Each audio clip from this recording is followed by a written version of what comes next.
Back to school na sa susunod na linggo pero imbis na ma-excite, may takot na nararamdaman ng first year college na si Micah. Noong nakaraang taon kasi habang papasok siya sa school, tinutukan daw siya ng kutsilyo ng isang lalaki sabay tangay sa wallet niya. Hanggang ngayon may trauma pa rin ako sa hold-uppers. Sa tala ng Philippine National Police, 40,000 krimen ang naiulat sa kanila mula Enero hanggang Abril ngayong taon. 14,000 rito, mga street crime.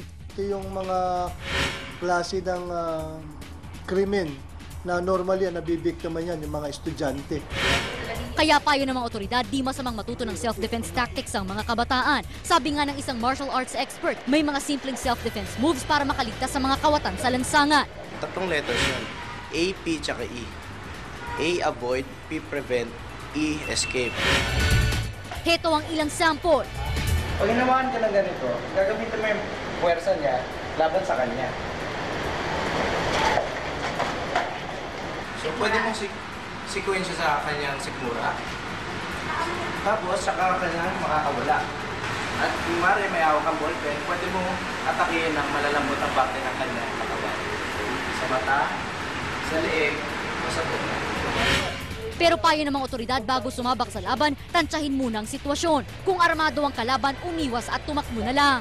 Hanggat maaari, pwede namang iwasan ang ganitong uri ng mga sitwasyon kung mag-iingat at magiging mapagmatsyag. Ayon nga sa mga otoridad, hindi ka magiging target ng mga kawatan kung hindi ka nakitaan ng potensyal na maging biktima. Camille Abadisio, News 5.